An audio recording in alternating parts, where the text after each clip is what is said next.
အမုန်းတရားကနေပြီးတော့ပေါက်ဖွားလာမဲ့အရာထဲမှာတေချင်းတရားပဲရှိတယ်။ဘာဆိုဘာမှရှိမနေဘူး။အဲ့လိုသင်ခန်းစာတွေကိုကျွန်တော်တို့ကစာအုပ်တွေရုပ်ရှင်တွေကတစင်ထက်ခါရပြီးနေစေဖြစ်ပါတယ်။ဂိမ်းလောကမှာတကယ်တမန်ဝင်ဂိမ်းတစ်ခုဖြစ်ကျွန်တော်တို့သင်စားလို့ရမယ် The Last of Us Part 2ထဲမှာလည်းအဲ့အကြောင်းအရာကိုပြပြီးသားဖြစ်ပါတယ်။စိတ်မကောင်းတာနဲ့ပဲအခုတစ်ခါ Ghost of Yote ဆိုပြီးတော့ထွက်လာတဲ့ Ghost of Tsushima အဆက် Ghost Story อ่ะဆိုလို့ရှိရင်လည်းလက်စားချေခြင်း revenge ဆိုတဲ့ဘက်ကိုပဲတွားထားတာဖြစ်တယ်။ဆိုလိုတာဖြစ်တဲ့ကြောင့်မို့လို့အမုန်းတရားကိုအခြေခံတဲ့ဘယ်ရာမှာတော့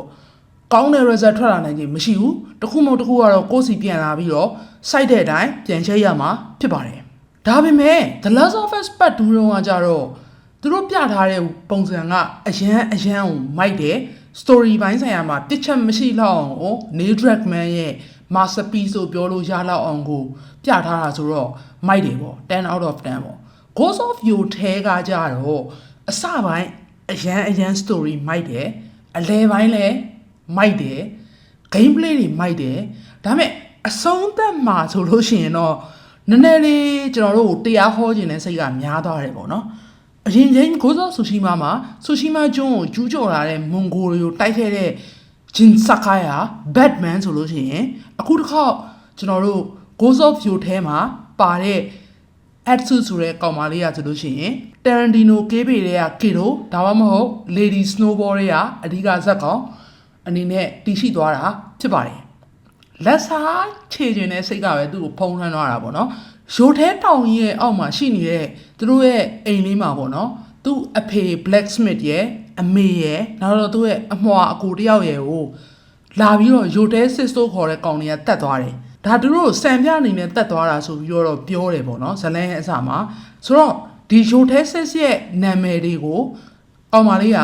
ဇလန်းအစမှာလေးကဒီ game ရဲ့ trap back ကိုတုံးပြီးတစ်ခုချင်းစီရေးချသွားတယ်ရေးချသွားပြီးတဲ့နောက်ပိုင်းမှာတကောင်ချင်းစီကိုလိုက်တက်ရမှာပေါ့ intro မှာဆိုလို့ရှိရင် Yote ရဲ့ပထမဆုံးကောင်ဖြစ်တဲ့ The Snake နဲ့ချတဲ့အပိုင်းတွေကိုစပြီးတော့ပြခဲ့တယ်ပေါ့နော်တော်တော်လေးကို cinematic ဖြစ်ပြီးတော့ဆော့လို့ကောင်းတဲ့ game တစ်ခုပါဆိုတော့အခုကျွန်တော် story ဘိုင်းပြောနေတာဆိုတော့ spoiler တွေကိုတော့တတ်နိုင်လောက်ရှောင်ပြောပေးပါမယ်ဒါမှဆော့ရလူတွေအရသာရှိအောင်ပေါ့နော်နောက်6လလောက်နေလို့ရှိရင်တော့ essay လောက်ကောင်းလို့ဖြစ်လိမ့်မယ်အခုတော့ကျွန်တော် spoiler တွေကိုရှောင်ပြီးတော့ပြောမယ် main character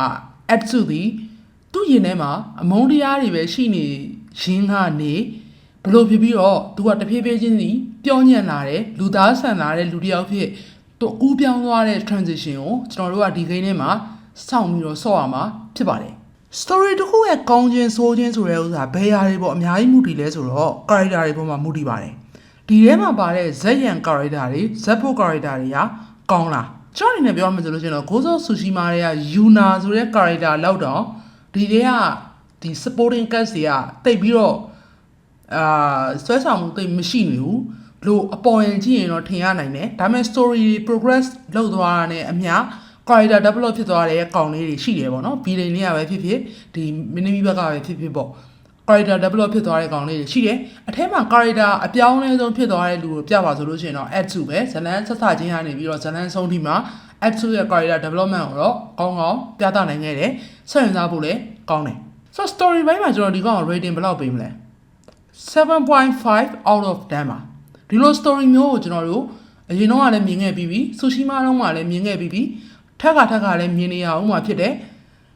အရင်ထူးထူးခြားဖြစ်မနေရတဲ့ကြောင့်မို့လို့ 7.5 out of 10ပဲပေးနိုင်မှာဖြစ်ပါတယ်နောက်တစ်ပိုင်း graphic အတိုးတက်လာဆုံးသောနေရာကိုပြပါဆိုလို့ရှိရင်ဒီ game မှာအများကြီးရှိတယ်အဲ့ဒီကတစ်ခုက graphic ပဲ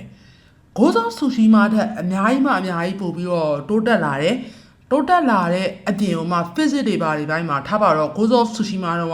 ပန်းမင်းတွေတစ်ပင်တွေကိုခုတ်တယ်ဆိုလို့ရှိရင်သူတို့ကမကြွေသွားဘူးပေါ့နော်ဒီမှာတော့ခုတ်တယ်ဆိုလို့ရှိရင်ကြွေသွားတယ်တစ်ပင်ကိုမြားနေပြစ်တယ်ဆိုလို့ရှိရင်မြားလေးကစိုက်နေတယ်ဘာညာပေါ့ပြီးတော့ terrain တွေရဲ့ဒီတွားတဲ့ပုံစံတွေ water physics တွေဘာညာတွေကအစတော်တော်အဆင်ပြေလာတယ် graphic ပိုင်းမှာတော့အပြစ်ဖို့ရဲစရာမရှိဘူး cinematic လည်းအရင်ဖြစ်တဲ့ game ကဆိုလိုတာဖြစ်တဲ့ကြောင့်မို့လို့ဒီ game ရဲ့ graphic ပိုင်းဆိုင်ရာမှာကျွန်တော်တို့10 out of 10ပေးလို့ရပါတယ်နောက်ထပ် area တစ်ခု gameplay ဒီ game ကိုအဓိကစောင့်စေခြင်းနဲ့အကြောင်းရင်းက gameplay ပါ Ghost of Tsushima တော့ကဒီ sword stance တွေနဲ့ပဲသွားတာပေါ့နော် ပုံစံ3မျိုး heavy weapon တွေကိုဆိုလို့ရှိရင်ဓာတ်ကိုအပေါ်မြောက်ခုံမလားတို့ဘာညာအဲ့လိုသွားတာဒီမှာကျတော့အဲ့လိုမဟုတ်ဘူးလက်နက်5ခုတိတိပေးထားတယ်မီလီတွေပဲပြောနေရနော်ဒီလက်နက်5ခုထဲမှာမှ rock paper scissors ပေါ့စုံစံစီလိုမျိုးထားပါတော့လှန်ကင်ထားတဲ့ကောင်ဆိုလို့ရှိရင် dual katana နဲ့ချမှနိုင်မယ်ထားပါတော့ဒီကျွန်တော်တို့ဓာတ်ကင်ထားတဲ့လူဆိုလို့ရှိရင်ဓာတ်ချင်းချင်းခုံမှနိုင်မယ်အဲ့လိုမျိုးစသည်ဖြင့်ခွဲခြားထားတာပေါ့ easy mode တွေမှာဆော့ရင်တော့မသိတာပဲမဲ့ medium လောက်မှာစားဆော့ရမယ်ဆိုလို့ရှိရင်တော့အဲ့ rule တွေကလွတ်ချက်ထားမယ့်ပုံစံတွေဖြစ်တယ်တကယ်လည်းဆော့လို့ကောင်းခဲ့တယ်ပေါ့နော်ကျွန်တော်အကြိုက်ဆုံး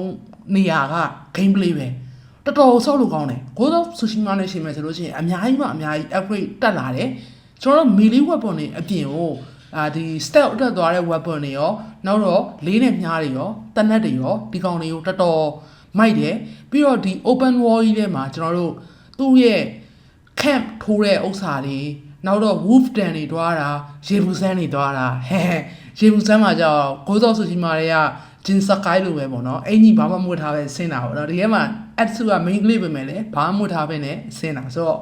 မိုက်တယ်10 out of 10နောက်တစ်ပိုင်း replayable ဖြစ်လာ Ghost of Tsushima လည်း replayable အဲ့လောက်ထင်လောက်မဖြစ်ဘူးပေါ့နော်ဆိုတော့စကာပန်းရဲ့အဓိကသွားတဲ့ရည်ရွယ်ချက်ကဘာလဲဆိုတော့ပထမဆုံး experience ကိုပဲ share ပေးစေချင်တာ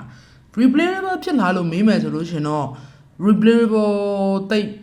မဖြစ်ဘူး game ပြီးသွားလို့ရှင်ဆက်ဆော့လို့ရမှာလားဆိုတော့မေးခွန်းကလည်းရှိပြန်သေးတယ်ဆော့လို့ရပါတယ်ဒါပေမဲ့အဲ့ဒါလည်း spoiler ဖြစ်မှာမို့လို့ကျွန်တော်ပြောတော့မပြောဘူးပေါ့နော်ဆော့လို့ရတယ်ပဲပြောသေးတယ်လက်ရှိချိန်မှာ new game plus လည်းမရှိသေးဘူးဆိုတော့ weapon carry မှာမဟုတ်ဘူးလက်ရှိချိန်မှာတော့ replayability က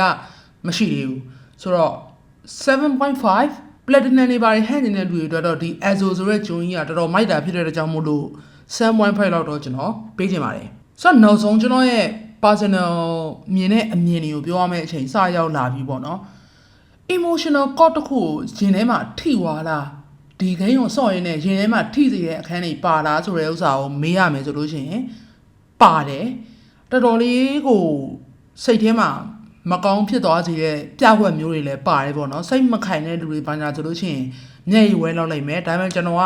အရေးထူနေပြီဆိုတော့အဲ့လောက်နဲ့တိတ်မျက်ရည်မဝဲတတ်တော့လူကနည်းနည်းရှင်းချက်နေပြီ character ရဲ့ performance တွေကတကယ်ကောင်းတယ်လို့ပြောလို့ရတယ်ပေါ့နော်ကျွန်တော်တို့မှဒီ review တင်ပြီးသွားတဲ့အခါကျလို့ရှိရင် Kurosawa mode နဲ့ဒီ HUD တွေပိတ်ပြီးတော့ပြန်ဆော့ဖို့စဉ်းစားနေရဆိုတော့ yeah ကျွန်တော်ရဲ့စိတ်ကြိုက်ဖြစ်ခဲ့လားမဖြစ်ခဲ့လား rating မှာတော့ကျွန်တော်ဒီကောင်ကို 8.5 out of 10ပေးချင်ပါတယ်ဆိုတော့ total ပြန်တွက်လိုက်တဲ့အခါမှာဒီကောင်ဒီကျွန်တော်ရဲ့ MHCP rating မှာ 8.7 out of 10ရတယ်ဆိုတော့ဆော့တင်လား 8.7 ဆိုတဲ့ကဏ္ဍအမှန်တမ်းပြောလို့ရှိရင်တော်တော်မြင့်တယ် gameplay ဘိုင်းနဲ့ graphic ဘိုင်းမှာအရင် perfect ဖြစ်လုံးအကြီးနေလို့ 8.7 လောက်ထိမြင့်သွားတာပေါ့နော် story ဘိုင်းကကျွန်တော်အစပြောခဲ့လိုမျိုးလူတိုင်းမကြိုက်နိုင်ဘူးလူတိုင်းဒီဥစ္စာပေါ့ investment မဖြစ်နိုင်ဘူးလို့ဆိုတော့ညားလေသူနည်းသူဟန်မှာတော့ charm လေးတစ်ခုရှိနေတယ် Atsu ရဲ့ character က aura ကောင်းတယ်လူတွေထင်တယ်လိုမျိုး woke နေတာတွေ LGBT တွေမပါဘူးเนาะမိုက်တယ်ဆော့ကြဖို့ပဲကျွန်တော်အကြံပေးခြင်းတယ် story ဘိုင်းဆိုင်ရာမှာနည်းနည်းဝိတယ်ဆိုပေမဲ့လည်းပေါ့နော် Ghost of Tsushima fan တွေတိုင်းဆော့တဲ့ game တွေတစ်ခုဖြစ်တယ်လို့ပြောရင်းနဲ့ဒီနေ့ဗီဒီယိုလေးကိုအဆုံးသတ်ပါတယ်ကြည့်ပေးကြတဲ့တယောက်ချင်းစီတိုင်းကိုကျေးဇူးအများကြီးတင်ပါတယ်